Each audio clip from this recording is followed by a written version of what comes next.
Hello, what is up you guys? It is the King. Just wanted to show you a quick little tutorial that I find useful whenever I play this tech pack. If you have industrial craft and ender storage, this is a great way to get fast, efficient, free EU. It comes a little mid game. You need to get some materials first of all, but I'll show you how to get infinite energy using geothermal generators. It's actually pretty cool here. So I mean, the first thing you're going to want to get is probably going to want to make yourself one geothermal generator. Pretty cool. They're Industrial Craft 2. They produce 20 EUs per tick, so you could power. I mean, you can be powering up the bat box while having something run off of that, like a macerator or something. To make this, first you're going to want to make a iron furnace. You put one furnace surrounded by 5 iron plates like this, and you get an iron furnace. Then you can make an RE battery. So 2 sets of tin item casings, 2 redstone, and an insulated tin cable, which is just tin cable and piece of rubber. And then you can make your generator out of this. So put your iron furnace here, your 3 iron plates, and a RE battery. You get your generator. And then finally you can make your geothermal generator by putting your generator here, 2 iron item casings, 4 glass, and 2 empty cells. Empty cells are made by putting I believe it is tin plates into a metal former on extruding mode. So yeah, there's some stuff you got to do before getting to this point, but once you do, it's pretty nice to have this energy, not using all your coal the whole time. It gets pretty gnarly sometimes. So what we can come do is we can come right back here. We'll just kind of work on it back here a little bit. We'll put down our generator back here, and we'll scoot over here. Alright, next thing you're going to need, probably going to want to make 2 chunk loaders. You might not need 2, but one specifically, because you're going to be going into the nether, and you're going to set up a bunch of pumps and pipes and stuff that retrieve lava from the nether and bring it back to the overworld. So what you're going to want to do is you're going to want to place one of these bad boys next to all your other stuff that you're going to put down in the nether, so it's always loaded, it's always running, and you're always getting some awesome lava in your world. To make one of these bad boys, just an enchanting table surrounded by gold and ender pearl. Not too terrible, but yeah, not too terrible. Alright, we're going to skip over that part. Probably the next thing you're going to want to make is 2 of these ender tanks. These are also very crucial, very crucial. To make one of these, a little more expensive. 2 obsidian, 1 cauldron, 1 ender pearl, 4 blaze rods, sorry, and 1 wool.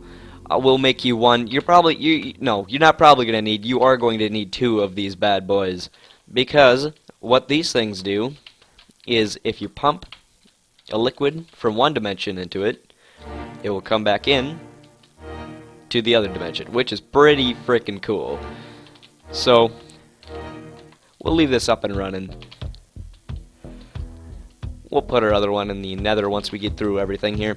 Now the next crucial thing you're going to need is a pump. This is a BC factory item. So you're going to take this pump.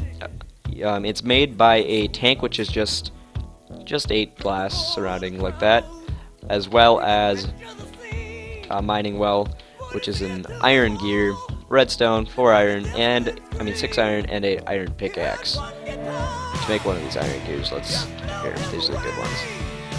Stone gear surrounded by this, wood gear, sticks. Pretty easy, pretty simple to make. So you're going to need 1 of those bad boys. You're also going to need 2 redstone engines. The cool thing about redstone engines is it's powered by redstone. I mean, you don't need any oil, you don't need any fuel on this, so you have no risk of letting these things blow up and ruining everything. They just won't. And they put out enough power for you to be able to do what you need to do. Make one of these, pretty simple. Piston, 2 wood gears, glass, and 3 wood on top. Alright, and the last thing you're going to need is just some stone fluid pipes, just to get this lava from point A to point B. Pretty easy. Pipe sealant, all you do is, I won't show it, but you just smelt cactus green. Just re-smelt cactus green, and you'll get this stuff. No, you don't smelt it, you put it in the crafting table, sorry. Put it in cactus green in the crafting table, and you get some of that bad boy. And then you just, pair it up with some pipes, which is just, 2 of your stone and glass. You could also make it out of cobblestone. Stone, I just like it because it's faster. But then you're going to have to combine it with that so you get stone fluid pipes. Alright, let me get myself some torches here, redstone torches, to power these.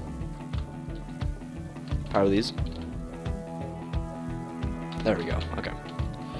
And we will go to the nether and kind of set this thing up.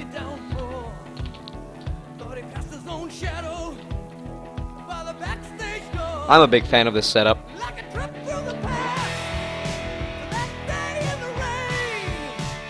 Alright, so what you're going to want to do, here, just so I don't die a terrible, terrible death. Fantastic. What you're going to want to do is find a nice lava lake that you can come up to and put all your stuff down. It's really important, probably put some cobblestone.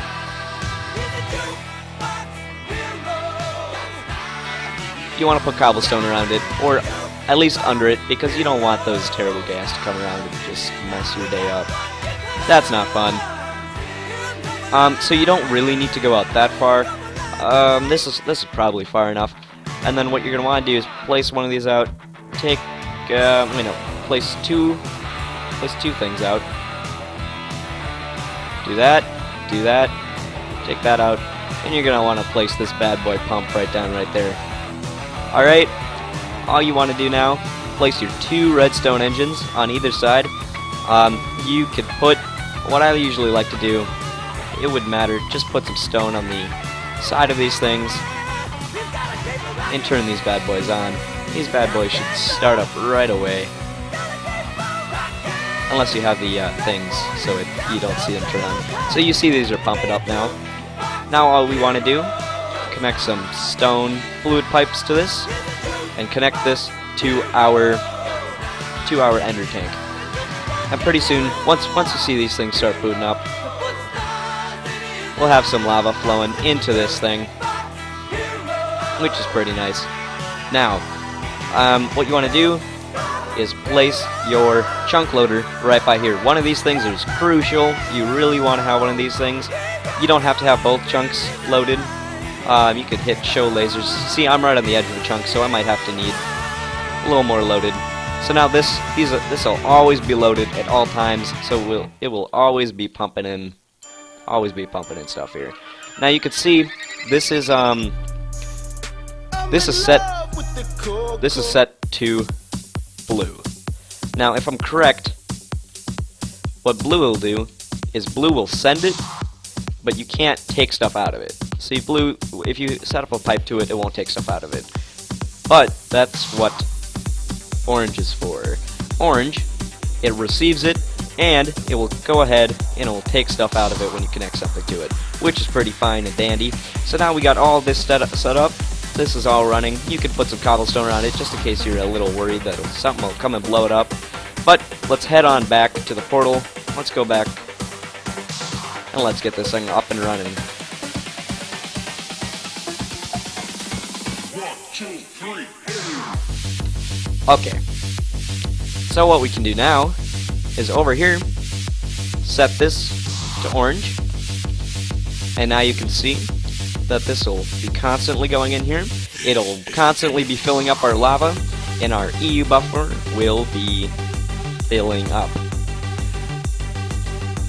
And what you can do is you can connect a bat box, a HP transformer, anything to this, get some more output from it, or make a bunch of them. You can stack these things on top of each other. This setup can power around 7 or 8 of these geothermal generators at a time, which will give you well over 100 EUs per tick, which is fantastic. You can get everything up and going, up until you get your nuclear reactor, of course.